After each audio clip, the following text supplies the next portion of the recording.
7 years, $18 million, as you probably all know by now, was Scottie Pippen's contract with the Chicago Bulls.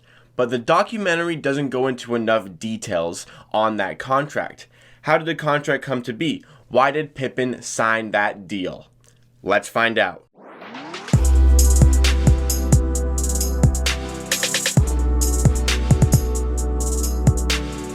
What's up, everybody? Jacob Kukoc here with Amateur Hour Sports, where we give you raw and unfiltered sporting content Monday, Wednesday, Friday, and Saturday. So if it is your first time here with me today, make sure you subscribe to Amateur Hour Sports right now to stay up to date with the future content coming your way very soon. Some label it as the worst contract in NBA history, where Scottie Pippen was paid $18 million over the course of 7 seasons, or that's how it is labeled to be at least. Pippen was one of the best players in the NBA and one of the best players of all time.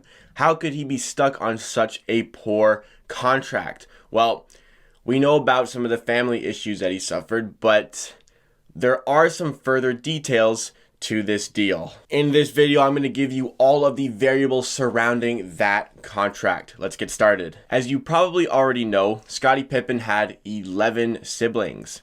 And it is very hard for two parents to raise 12 children. And that task becomes even harder when the father is in a wheelchair.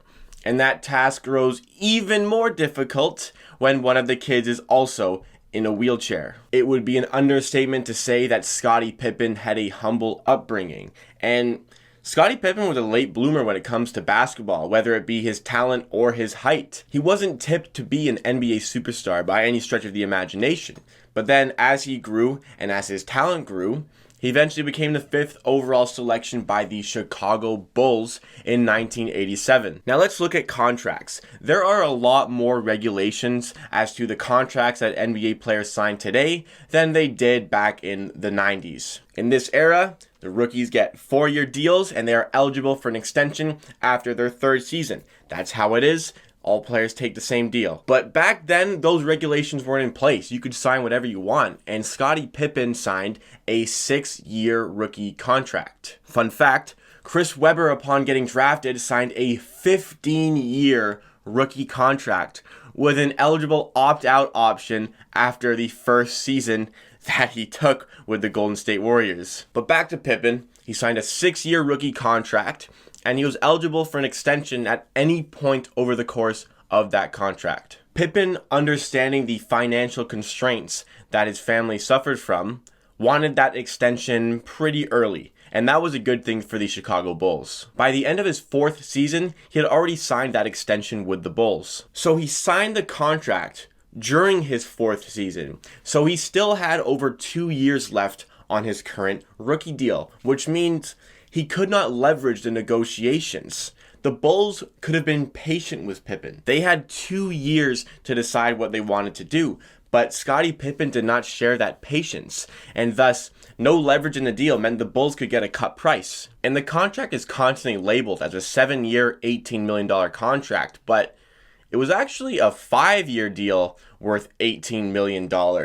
But it was paid over the course of 8 seasons, in fact. You see, Scottie Pippen signed that contract near the end of the 1990-1991 NBA season. That is the year that the Bulls had drafted Tony Kukoc. They had saved $1.6 million in cap space in order to sign Tony Kukoc, who was playing out in Europe. But they were expecting Kukoc to join the Bulls in December, and he decided ultimately not to join them at that point, which meant they had $1.6 million in unused cap space. And now, the cap didn't work then like it does today. So whatever cap you had unused at the end of the season, you wouldn't get back for the next season. So the Bulls desperately wanted to tie up that $1.6 million in somebody else. So why not Scottie Pippen, who was already trying to negotiate an extension? So for that season, the Bulls decided to pay Scottie Pippen $1.6 million of the $18 million. And that 5-year contract wasn't going to start after that season because he still had 2 years left on his rookie deal. That 5-year contract started at the end of his rookie deal, which means 5 years added on to the 2 years left on his rookie deal, making it the 7 years that you know. But That $1.6 million was paid before those 7 years. So the $18 million was spread out over the course of 8 seasons, basically, which is why when you get to the 97-98 season, where you see all those stats, that Scottie Pippen was the 122nd highest paid player in the NBA, well, he was even lower than he would have been because more of the money was spread out over a longer period of time. That is also why when you look at the stats, Scottie Pippen was the 6th highest paid player on the Chicago Bulls for that 97-98 championship winning season. It's because the money he earned every year was decreased from what it would have been as a result of having taken Tony Kukoc's saved salary from the 91 season. And even if that money was spent over 5 seasons or over 7 instead of 8, it still would have been one of the worst contracts ever, if not the worst for a player. But at the start of those 7 years, Scottie Pippen was the 6th highest paid player in the entire league. By the end of it, that wasn't the case. So the contract does look really, really bad. But who is to blame? Are we going to blame the Chicago Bulls for taking advantage of Scottie Pippen and going over his wishes of an extended contract?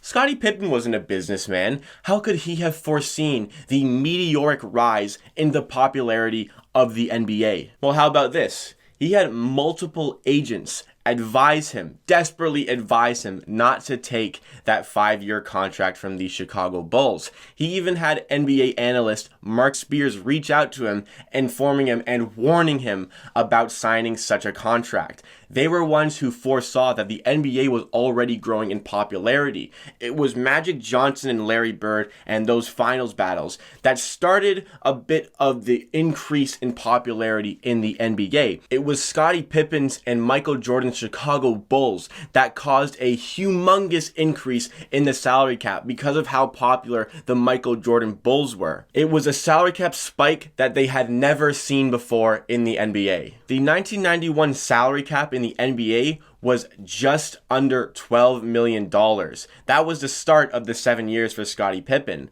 By the end of the 7 years, the salary cap in the NBA was almost $27 million. So yes, I understand Pippen didn't want to risk injury and wanted to have his family taken care of. But when he was warned so heavily about the contract by various analysts and various agents, why did he still do it? You can look at it 2 ways. Scottie Pippen looked at the risk of injury and that he would have been able to get his dollars. But what about the risk of not getting injured? The more likely scenario. What about that risk? Because he risked that the salary cap wouldn't increase and that his contract would still be good at the end of the 7 years. How could he not have foreseen that by the end of those 7 years, the salary cap would have been bigger? He should have signed maybe a 3-year deal so that the contract wouldn't have been as long. He only would have been paid over the course of 5 seasons. He would have made less money than that $18 million, but at the end of those 5 years, he could have gotten his big payday with the Chicago Bulls, and maybe there wouldn't have been so much turmoil there. And he was one of the main factors in the NBA getting so popular. But at the end of the day, Pippen was locked in for another 7 years. And if I'm the owner, yeah, I'm going to do the same thing as what he did. I'm telling him to back off. You signed your deal. That's your contract.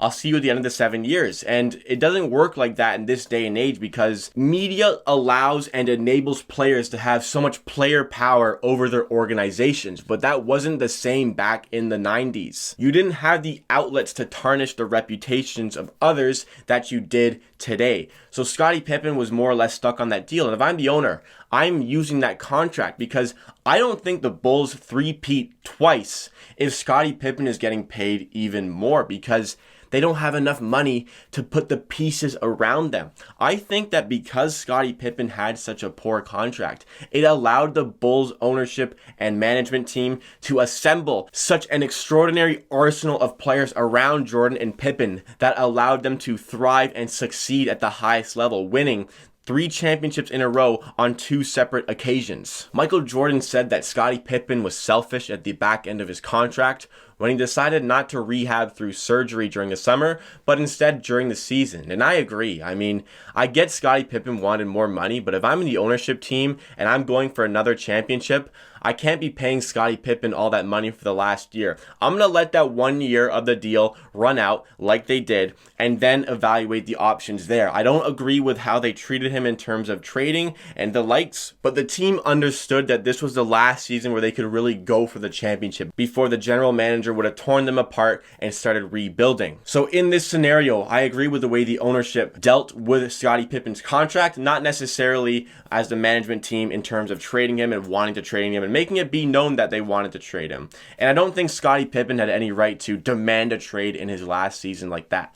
Scottie Pippen understood the risk of signing such a long contract. He knew that the popularity and the money going into the NBA was going to rise over the 90s because he had so many experts tell him that that was the case. Scottie Pippen took the risk in taking such a long contract, and at the end of the day, he paid the price. I know he was looking out for his family in the end, but sometimes you need to bet on yourself as well because the contract could have been less than 5 years. Like I said, 3-year contract, it's paid over 5 years, and at the end of that, you're probably still set with your family in terms of money, and then you also get to negotiate an even bigger contract that you deserve at that point, because when Scottie Pippen signed the contract, like I said, 6th highest paid player in the NBA. By the end of it, 122nd and 6th highest on the Bulls. You need to look at every variable in this contract to find out how it came to be and who's really in the right or the wrong, because the Bulls as an organization, I think, thrived and dominated over the 90s because they had leftover money that they weren't paying one of the best players in the NBA. They utilized that contract to their advantage to build a formidable team. Scottie Pippen and Michael Jordan would not have 6 rings if it wasn't for that contract. Was Scottie Pippen selfish in that last season? Comment down below what you think. Thank you for watching. Be sure to like the video if you like and subscribe to Amateur Hour Sports right now to stay up to date with all the future content coming your way. And don't forget to hit that notification bell so that you never miss an episode. At the end of the day, I believe what I say, and if you disagree, that is okay. See you again next time.